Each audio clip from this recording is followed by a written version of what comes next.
Pokémon Sun and Pokémon Moon, were they overhyped? Let's talk about it some more, and why Ultra Sun and Moon might actually be great games, maybe even better than Sun and Moon.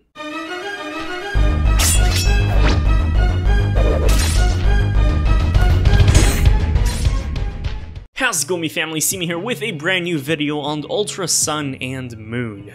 Now, there's no doubt that Sun and Moon are good games, and the majority of people would even argue that they're some of the best Pokemon games out there, rivaling things like Heart Gold, Soul Silver, Platinum, Emerald, and many other games that people consider to be the best. Like no one ever was, I guess, but the best nonetheless. I mean, I still need to buy the second book for this, the Pokédex, because I do like to collect all these items that work really well in videos, as you know, presentation items. Make me seem more professional. But still, the biggest question today is whether or not Sun and Moon were actually overhyped, and whether they do deserve the hype and love and hate that they got throughout the year. The first Sun and Moon leak was actually the logos. They leaked the day before they were announced, and a lot of people were speculating whether or not they'd be real. They turned out to be real, and after that, from that point on, we got a reveal. After another reveal, and some news, and some korokoro, and news, korokoro, korokoro, news, korokoro, news, direct, korokoro, news, korokoro. It's almost a song, but we got so many things, it was insane, it never stopped. From the beginning to the end, we were showered with love from Game Freak. Reveal after reveal, we got details on every single aspect of the game, and almost every single Pokemon was leaked as well.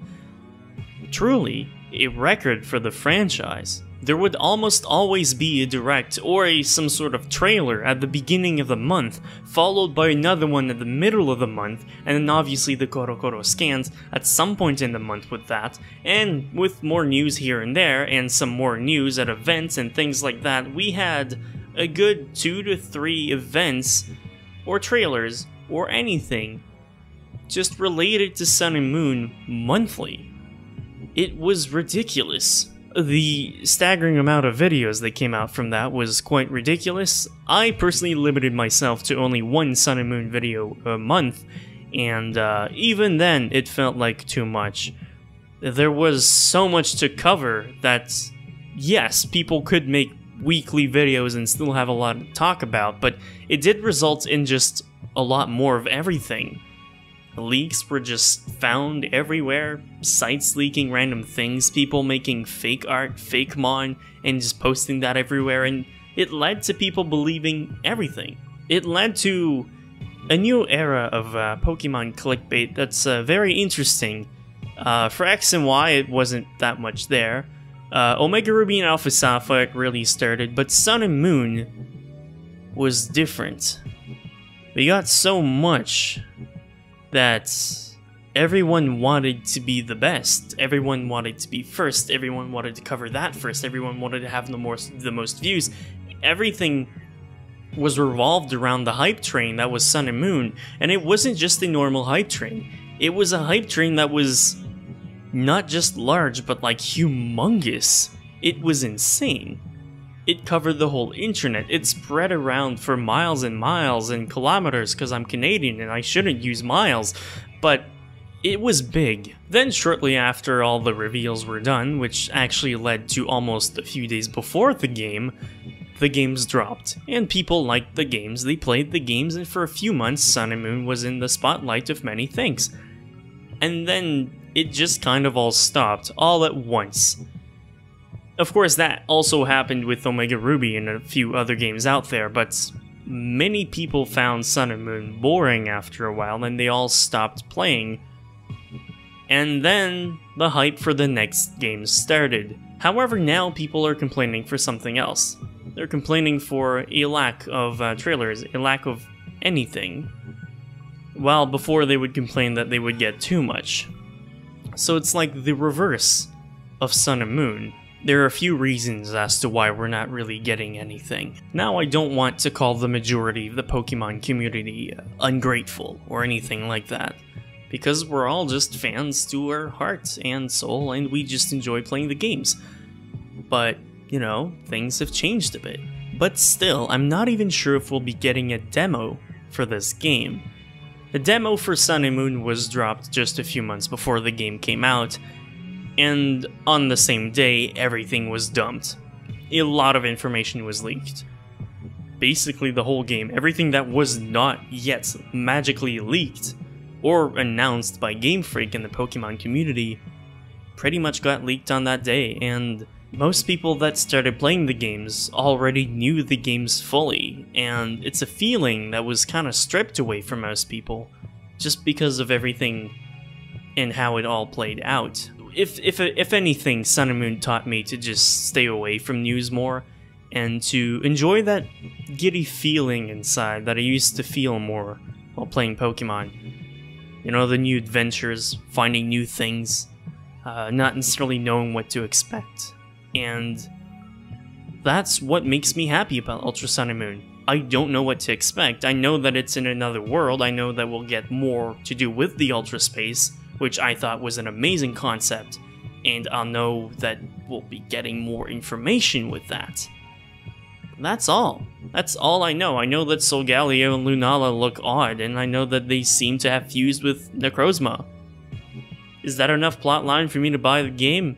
It is, but that's because I've been a fan for so long. Now, what about the new viewers and the new players of the game? It only makes sense that we'll be getting some reveals in the future. It doesn't make sense to just release a game without announcing the contents of the game. That's kind of just playing hide and seek or something blind for no reason. It just doesn't make sense. So of course we'll be getting reveals. We'll be getting a lot of reveals, I predict. However, I don't think they'll be starting right now. I think they'll be starting in just a bit, in not too long. It's gonna be similar to Sun and Moon, I believe. But considering the games aren't that different from Sun and Moon, there is obviously less to reveal. People are already expecting all sorts of things. So what's going to happen is most likely we'll be getting a few reveals, maybe once a month, but most likely starting early August or late July we'll be getting our first reveal of the game, just with maybe a bit of gameplay, a bit of extra details on the plot line, major things like that. And then the next month we'll be getting a few more things. If they are planning on adding more Pokemon, then maybe we'll get the reveal of 1 or 2. But probably not much more than that. They revealed practically every single Pokemon in Sun and Moon, which is something they had never done before. It's going to be good. They're Pokemon games. Pokemon games are good and they're usually well built. And this generation, they're focusing on something a lot more different. They're focusing on the story a lot more, and if we're going to that Ultra Space, if a lot of the story revolves around the Ultra Space, then you can certainly expect Game Freak to make sure the games are going to be as original as they can be. They might not be your favorite, and that's fine. They might not be my favorite, and that's okay as well. There are plenty of games to play. Sun and Moon. Am I bashing at the games right now? Am I planning for the future? Am I bashing at the entire franchise or even the fans? Am I saying that the fans are ungrateful? Not really. I'm just saying that we have a lot to be hyped for. There's a lot of upcoming things, and it's gonna be fun. The train's gonna be different than Sun and Moon. That's what I'm trying to say. Guess I made a whole video to try to prove my point there, but the hype train for Ultra Sun and Moon is not gonna be the same as Sun and Moon. It's gonna be different. It's gonna be kind of a more smooth sailboat hype. The hype boat. The Sun and Moon hype boat. Or the Ultra Sun and Moon hype boat, I should say. And as the wind just flows through our sail, we'll just be sailing towards new games and potentially giving Game Freak more sales